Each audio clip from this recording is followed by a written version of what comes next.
দ্বিতীয় বৃন্দাবনত পৰিণত হৈছে পাটাছাগুছিৰ ৰাস মহোৎসৱ।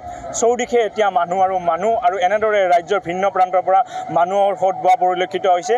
আদিম মানৱৰ লগতে যি আচলতে পাটাছাগুছিৰ যি কালদীয়া নৈৰ পাৰ আছে, কালদীয়া নৈৰ পাৰ এতিয়া দ্বিতীয় বৃন্দাবনত পৰিণত হোৱা দেখিবলৈ পোৱা গৈছে। কৃষ্ণৰ জোলন যাত্ৰাৰ লগতে যি আচলতে নৌকা বিহাৰ, এই নৌকা বিহাৰ দেখা পৰিলক্ষিত হৈছে। আৰু এনেদৰে আচলতে এতিয়া পাটাছাগুছিৰ ৰাস মহোৎসৱলৈ শ লোকৰ লাখ লোকৰ এতিয়া সমাগম হোৱা দেখিবলৈ পোৱা গৈছে। আমি আচলতে অত্যন্ত আনন্দিত হৈছোঁ। এই যোৱা আজি 8টা দিনত অসমৰ বিভিন্ন প্ৰান্তৰ ৰাইজে আহি যি ধৰণে উপস্থিত হৈ আমাক উৎসাহিত কৰিলে আৰু ধন্যবাদ জনাইছোঁ। আমাৰ যি প্ৰকৃতিৰ দান, এই কালদীয়া শিৱ দুৰ্গা ধাম, কালদীয়া নৈত এক বৃন্দাবন সদৃশ পৰিৱেশ আছে আৰু তাত আমি ৰজিতা খুৱাই এই শ্ৰীকৃষ্ণৰ যি ৰাসোৎসৱত আমি শ্ৰীকৃষ্ণৰ এই ৰাসলীলাৰ তত্ত্বসমূহ ইয়াত তুলি ধৰিবলৈ চেষ্টা কৰিছোঁ।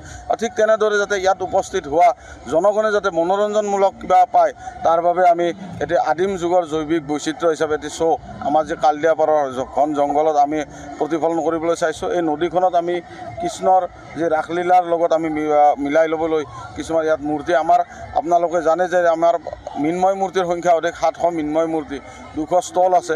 আমাৰ এইফালে গোবৰ্ধন পৰ্বত আৰু নদীখন আমাৰ যি আলোকসজ্জা কলিকতাৰ আমাৰ বৰ্মন ভাতৃদ্বয়ে সাজি উলিয়াইছে আৰু ৰাইজে যথেষ্ট উৎসাহিত হৈছে বুলি আমাক জনাইছে। আৰু আমাৰ যি উদযাপন সমিতিৰ প্ৰতিগৰাকী কাৰ্যকৰ্তাৰ যি কষ্ট, সেই কষ্ট আমাৰ এই ৰাইজৰ পৰা যিটো আমি উৎসাহ পাইছোঁ, সেইটোকে আমি সাৰ্থক হোৱা বুলি অনুভৱ কৰিছোঁ। আৰু এনেদৰে আচলতে দ্বিতীয় বৃন্দাবনত পৰিণত হোৱা দেখিবলৈ পোৱা গৈছে পাটাছাগুছিৰ ৰাস মহোৎসৱ। আৰু এনেদৰে আচলতে কৈলাশ পৰ্বতকে ধৰি বিভিন্ন আচলতে যি কাৰুকাৰ্য, সেই কাৰুকাৰ্য দেখুওৱা পৰিলক্ষিত হৈছে আৰু লাখ লোকৰ ইয়াতে সমাগম হোৱা দেখিবলৈ পোৱা গৈছে।